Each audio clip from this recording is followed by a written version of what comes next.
Samahani sana mdogo wangu Makonda. Na message hapa mheshimiwa atakufadia. Jana kuna gari imepasua matairi pale kwenye mlima Saranda pale.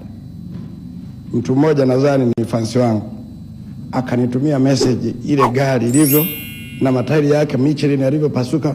Halafu kaniambia nyinyi wabunge, yani sisi tunahangaika na mashimo, nyie mnatuletea Rio Ferdinand. Ndio nani? Nataka kujiuliza hivi vitu ndugu zangu.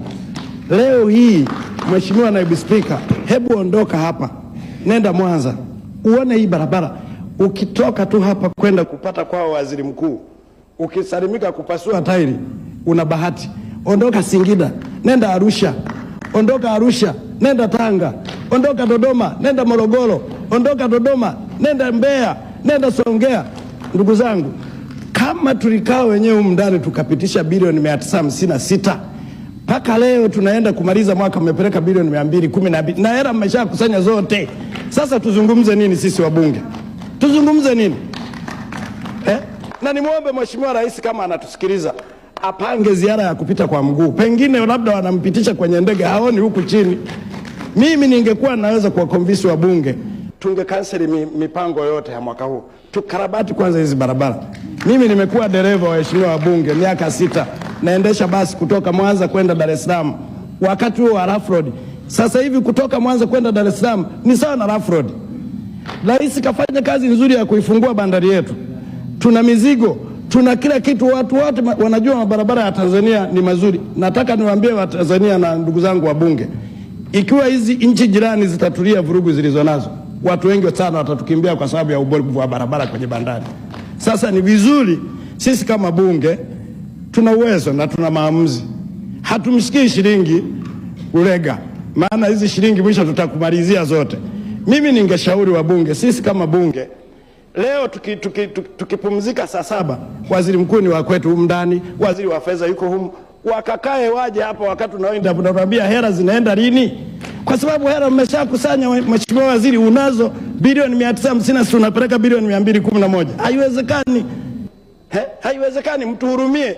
Tunaenda kujimwaga wote kutengeneza treni. Ni jambo zuri sana. Lakini mmefanya tathmini watu wangapi wanapita kwenye treni na watu wangapi wanapita barabarani? Tunajivuna tuna ndege, tunajenga airport. Ni sawa. Watanzania wangapi wana afford kupanda ndege? Wengi. Wapeni ambao wanapita kwenye barabara.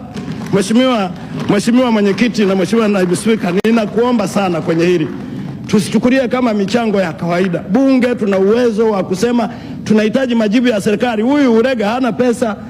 Mwenyekiti kasema jana tutamgawana, mpelekeeni pesa alafu tumsuhumu ndani.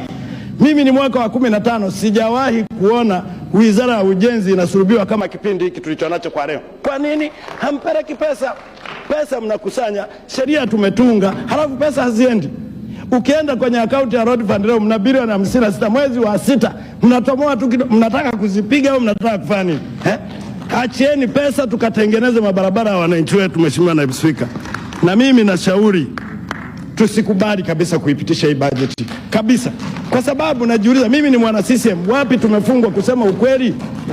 Lazima tuwaombe, kama mnamshauri vibaya mkuu wa nchi, basi mshaurini, tunahitaji pesa. Sisi tunaoishi maisha ya barabarani tunajua shida tulizonazo. Mheshimiwa Naibu Spika, lakini la pili, nimeona Mheshimiwa Uregu ukisoma ukurasa wa 50 umekuja na hati fungani. Mimi nakushauri, sio suluhisho. Tulikuwa na bondi ya Mama Samia, ilifanya vizuri kwa 170%. Iko wapi performance yake? Leo tena umekuja na karatasi nyingine. Niwashauri sana waheshimiwa wabunge, serikali tusikilize, na Mheshimiwa Waziri Mkuu, saa 7 mkakae. Hili ni swala ambalo linaumiza watu wengi. Jaribu kutoka hapa leo kwenda kwako Mzee Siro kule Babati, uone mabarabara yalivyo. Tumetoka kwenye milima inayoua watu tukaweka rami tukajisifu. Tuyaache tena jamani yaharibika mabarabara. Tuliweka sheria ya Road Fund ya kazi gani? Niwaombe sana wabunge tukaze hili leo tupate majibu kabla ya kumsurubu ndugu yetu Urega hapa. Swala la pili, nataka kutoa ushauri wa kitaalamu. Mimi nimebobea kwenye usafirishaji. Mheshimiwa Waziri, naomba dakika moja kama profesa, maana mimi ni daktari. Malizia sekunde 30. Mheshimiwa Spika, Mheshimiwa Naibu Spika, mimi nafanya kazi ya transport. Nauliza Mheshimiwa Spika, kwenye mizani tunaongoza Tanzania kwa foreni. Lakini nimepita juzi ninafanya tathmini tu kwamba wenzetu mlifikiria nini. Nachukua mfano gari za mafuta. Ukinunua gari ya mafuta lazima upeleke kupima calibration, na inapima serikali, na uwezi kupakia zaidi ya calibration iliyoandikwa pale kwenye depo yenyewe. Ina mashine yake ambayo inapakia kufuata calibration, imepimwa na serikali, ina kibali cha serikali.